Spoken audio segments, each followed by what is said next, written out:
Hi. இன்றைக்கி இந்த வல்லாரக்கீரையில் சட்னி பண்ணலான்ட்டு இருக்கேங்க. அதுக்கு இந்த வல்லாரக்கீரையை தண்டை கட் பண்ணிவிட்டு அந்த வேறு இதை மட்டும் கட் பண்ணிவிட்டு ஒரு 2லேருந்து 3 டைம் நல்லா க்ளீன் பண்ணி எடுத்து வச்சுருக்கேன். இந்த அளவுக்கு நம்ம க்ளீன் பண்ணிக்கணும். இந்த கீரை ரொம்ப நல்லது உடம்புக்கு. அடிக்கொருக்கா செஞ்சு சாப்பிட்டா ரொம்ப நல்லது. இப்போது இதில் கொஞ்சம் எண்ணெய் விட்டுருக்கேன். அது கூட கொஞ்சம் கடுகு, உளுத்தம்பருப்பு, கடலைப்பருப்பு, அது நல்லா பொரிஞ்சதையும் பூண்டு, வரமிளகாய் இதையெல்லாம் நல்லா வதக்கி விட்டுக்கிறேன்.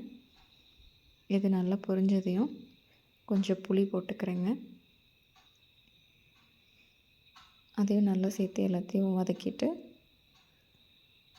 அது கூட கொஞ்சம் சின்ன வெங்காயம் சேர்த்து அதை நல்லா வதக்கிக்கணும். அது நல்லா வதங்கணும். அதுக்கப்புறமா இந்த கீரையை நான் அது கூட சேர்த்துக்கிறேன். இதையும் சேர்த்து நல்லா வதக்கி விடணுங்க. இது ஃபுல்லாக நல்லா சுருண்டு வதங்கி வரணும். அந்தளவுக்கு நம்ம வதக்கணும்.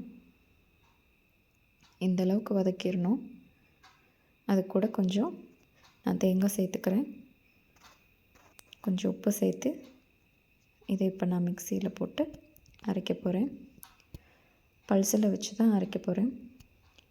கொஞ்சம் கொரகொரப்பாக அரைச்சா தான் சாப்பிட்றதுக்கு நல்லாயிருக்கும். ரொம்ப நைஸாக விட்டிங்கன்னா சாப்பிட்றதுக்கு அவ்வளோ டேஸ்ட்டாக இருக்காது. இந்த அளவுக்கு அரைச்சிக்கணும். இது ரொம்ப நல்லாயிருக்கும். ட்ரை பண்ணி பாருங்கள். நான் என்னோடய ஸ்டைலில் பண்ணியிருக்கேன். இன்றைக்கி நான் கொஞ்சம் மட்டை ரைஸ் கூட ஒரு முட்டை, கொஞ்சம் சட்னி, இதுதான் என்னோடய லன்ச்.